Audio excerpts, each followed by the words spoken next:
തന്റെ പാർട്ടിയായ തമിഴക വെട്രി കഴകത്തിന് തിരഞ്ഞെടുപ്പ് കമ്മീഷന്റെ അംഗീകാരം ലഭിച്ചെന്ന് നടനും പാർട്ടി മേധാവിയുമായ വിജയ് കഴിഞ്ഞ ദിവസം അറിയിച്ചത് ശ്രദ്ധേയമായി.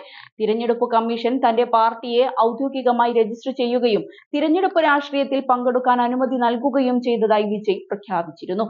തന്റെ എക്സ് അക്കൗണ്ടിലാണ് താരത്തിന്റെ ഈ പ്രതികരണം. ഫെബ്രുവരി 2-നാണ് TVKയെ ഒരു രാഷ്ട്രീയ പാർട്ടിയായി രജിസ്റ്റർ ചെയ്യുന്നതിനായി തിരഞ്ഞെടുപ്പ് കമ്മീഷൻ സമീപിച്ചത്.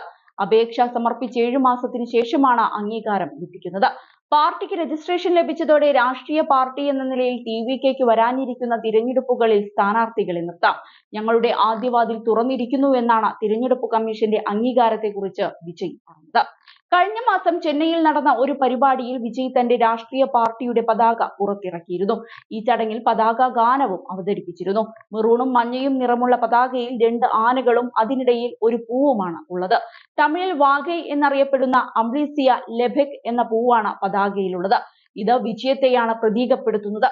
പാർട്ടി ഓഫീസിൽ സത്യപ്രതിജ്ഞ ചെയ്ത ശേഷമാണ് വിജയ് പാർട്ടി പതാക പുറത്തിറക്കിയത്. രജിസ്ട്രേഷൻ ലഭിച്ചതോടെ പാർട്ടിയുടെ ആദ്യ സംസ്ഥാന സമ്മേളനത്തിനുള്ള ഒരുക്കത്തിലാണ് ഭാരവാഹികൾ. തങ്ങളുടെ പ്രത്യയശാസ്ത്രവും നിലപാടും പതാകയുടെയും അതിന്റെ ഘടകങ്ങളുടെയും പിന്നിലെ കാരണവും തങ്ങൾ ഉടൻ വിശദീകരിക്കുമെന്ന് വിജയ് പ്രഖ്യാപിച്ചിരുന്നു. സംസ്ഥാനത്തിനും ജനങ്ങൾക്കും അവരുടെ വികസനത്തിനും വേണ്ടി ഞങ്ങൾ പ്രവർത്തിക്കുമെന്നും TVK പതാകയെ തങ്ങൾ സംസ്ഥാനത്തിന്റെ ഭാവി തലമുറയുടെ പ്രതീകമായാണ് കാണുന്നത് എന്നും അദ്ദേഹം കൂട്ടിച്ചേർത്തു. 2026-ലെ നിയമസഭാ തിരഞ്ഞെടുപ്പിൽ സംസ്ഥാനത്ത് മത്സരിക്കുമെന്ന് TVK അറിയിച്ചിട്ടുണ്ട്. ഈ മാസം 23-ന് വിഴുപ്പുറം ജില്ലയിലെ വിക്രവാണ്ടിയിൽ പ്രഥമ TVK സമ്മേളനം നടന്നേക്കുമെന്നാണ് റിപ്പോർട്ട്. സമ്മേളനത്തിന് ഇതുവരെ പോലീസ് അനുമതി ലഭിച്ചിട്ടില്ല എന്നാണ് വിവരം. സമ്മേളനത്തിൽ 30,000 പുരുഷന്മാരും 15,000 സ്ത്രീകളും 5,000 മുതിർന്ന വ്യക്തികളും 500 ഭിന്നശേഷിക്കാരും പങ്കെടുക്കുമെന്നാണ് പാർട്ടി ജനറൽ സെക്രട്ടറി ബസി ആനന്ദ് അവകാശപ്പെടുന്നത്. വിജയ് തന്റെ പാർട്ടിയുടെ ആദ്യ സമ്മേളനത്തിനായുള്ള ഒരുക്കത്തിലാണ്. അടുത്ത നിയമസഭാ തിരഞ്ഞെടുപ്പിനായി പാർട്ടിയെ പൂർണ്ണ സജ്ജമാക്കുകയെന്ന ലക്ഷ്യത്തോടെയാണ് വിജയ് കരുക്കൾ നീക്കുന്നത്.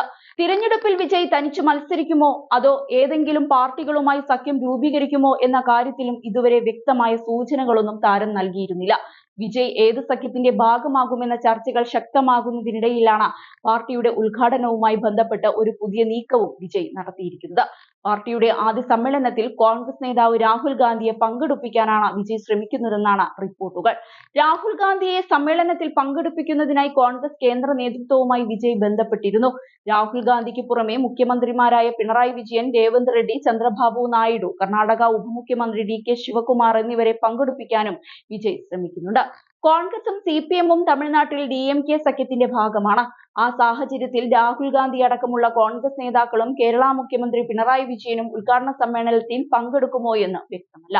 മറിച്ച് നേതാക്കൾ പങ്കെടുക്കുകയാണെങ്കിൽ തമിഴ്നാട്ടിൽ പുതിയ സഖ്യ സാധ്യതകൾ തുറന്നിടുകയും ചെയ്യും.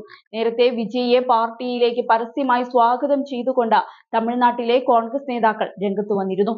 അതിനു വർഷങ്ങൾക്ക് മുൻപ് 2009-ൽ വിജയ് ഡൽഹിയിലെത്തി അന്ന് AICC ജനറൽ സെക്രട്ടറി ആയിരുന്ന രാഹുൽ ഗാന്ധിയുമായി കൂടിക്കാഴ്ച നടത്തുകയും ചെയ്തിരുന്നു. അപ്പോഴും വിജയ് കോൺഗ്രസിൽ ചേരുമെന്ന അഭ്യൂഹം ശക്തമായിരുന്നു.